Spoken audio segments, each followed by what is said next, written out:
obstacle like this can catch you out a lot of times. I've stopped a bit and make a bit of a show out of it. I didn't really lose a tire, but what if you do lose a tire?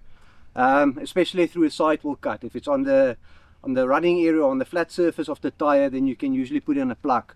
But if it's on a sidewall, it means that you usually need to leave that tire or throw that tire away. So I've come across a solution recently for that, and that's something I want to show you what you can do, and then I will also talk about further advantages on this. But this product is called GlueTread, and that means that you can repair the sidewall of your tire. Now today I've got Andrew with me, who's going to show us what you do if you do lose a tire and how you can fix it. What we've got here, this is Andrew, and then but that's not what we've got here. We've got another product here. So the product that we have here is called GlueTread.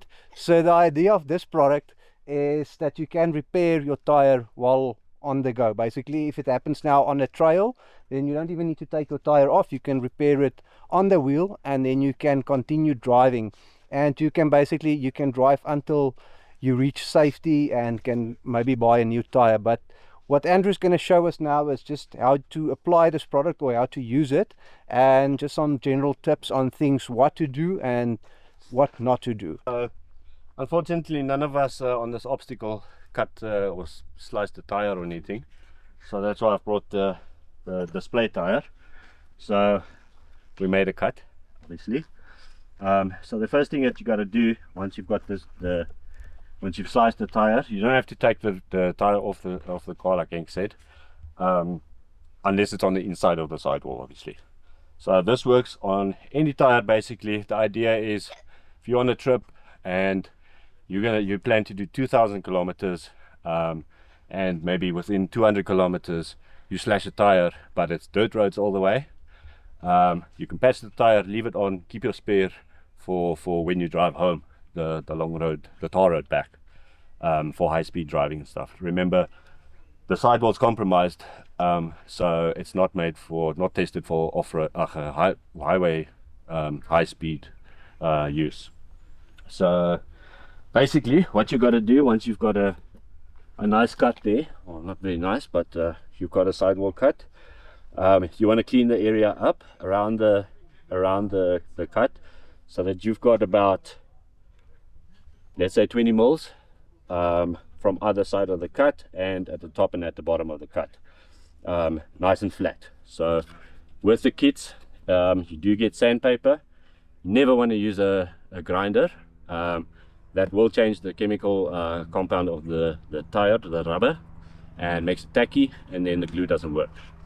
So basically what you want to do is file this down all the way until it's nice and smooth.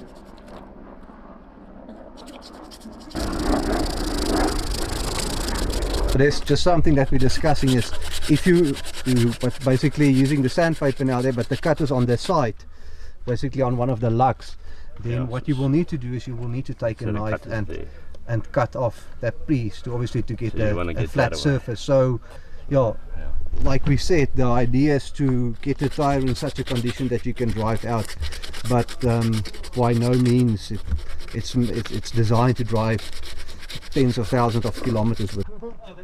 So it does take some time to make it nice and smooth, but it's important to remember the better that you prepare the surface, the better it will stick.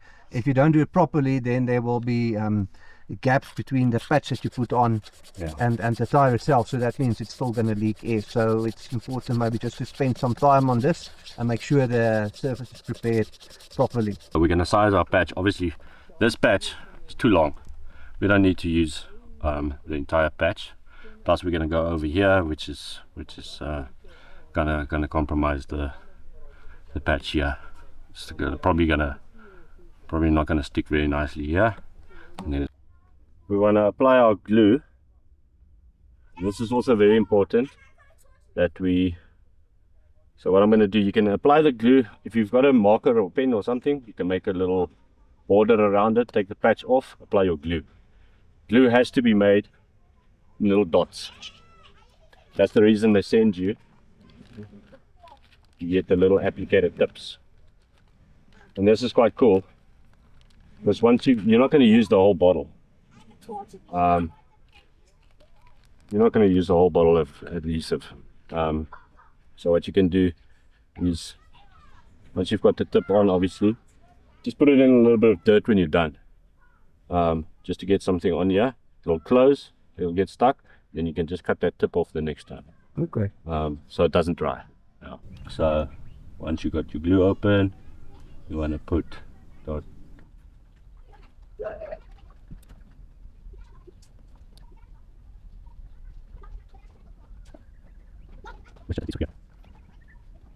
also want to do is, before you put all the dots, and this is actually quite important, put it inside the cut and then press the cut closed. So you can pull it open, put some glue in there, in the slice itself, and then push it closed and hold it there for like 30 seconds or something. Minute, 2 minutes, obviously, even better. Just put it in a little bit of dirt when you're done, and then apply your patches, something on here, your close, your glue in the dot stuck, then you can just cut that tip off the next touch. Okay. So it doesn't dry. Yeah.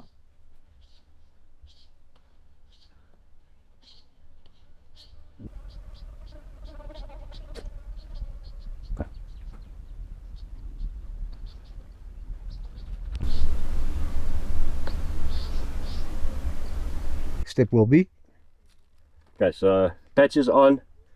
You want to give it about 20 minutes to half an hour to dry. Half an hour, obviously better than you know, it's good. Then you can inflate and go.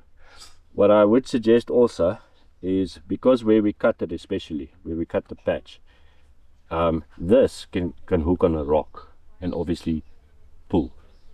So the glue is designed obviously for the African climate and everything, so it won't get hard and stuff like that. But so it's made to flex, so you can still deflate your tire after you've patched it and everything. But just so nothing hooks on there, you can also just file these edges. You can file them a bit.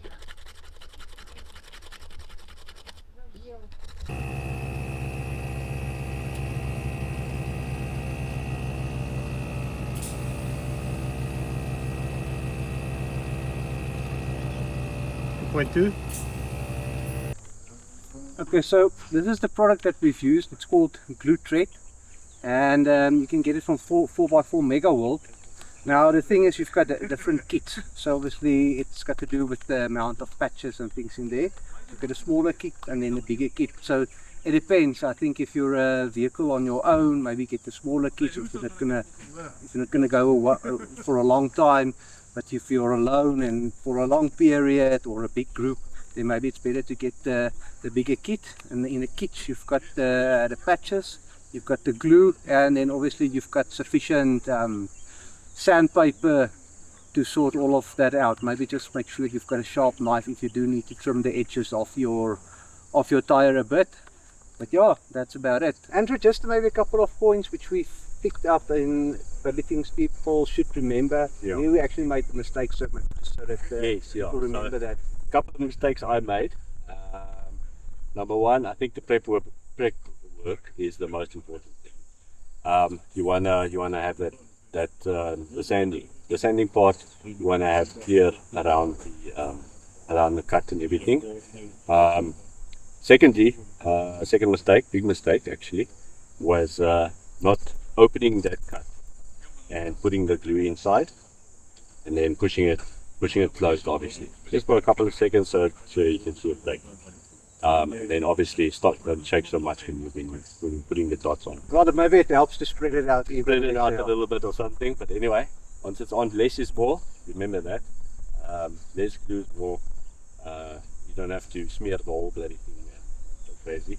What you can do, once you put the patch on, obviously you can put a little border around it. Yeah, and I think just allow yourself enough time. Don't say you want to drive away in 15 minutes. Give yourself an hour to make sure with the prepare work and fixing it. But I mean, if you're going to change a tire, you're almost going to be to the same thing. Exactly. I mean, it took us about half an hour to do the patch and everything, and then give it about 20 minutes to a half an hour to dry. So let's say an hour. It's going to take you a little while to change a tire, maybe. shorter, but then you've changed that tire, now you're on.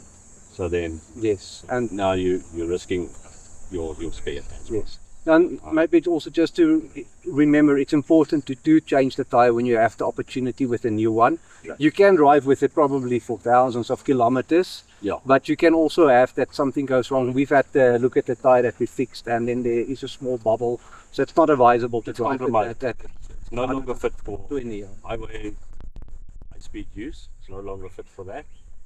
Got tested for that.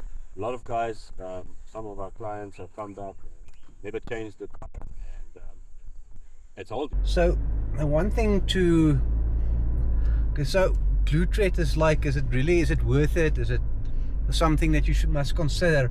And I think for me the biggest advantage of having something like this is that now you don't have to carry a second spare, especially if you now, let's say you're traveling in Namibia or Botswana or whatever, because the second spare is obviously, it's a lot of weight. It's like easily another 40-45 kgs if you take one with a rim, and if you don't have one on the rim, well, you still need to make a plan to put it on the rim. And what you can do with this is basically you can drive to the nearest tire shop with the tire that you've repaired and replace it.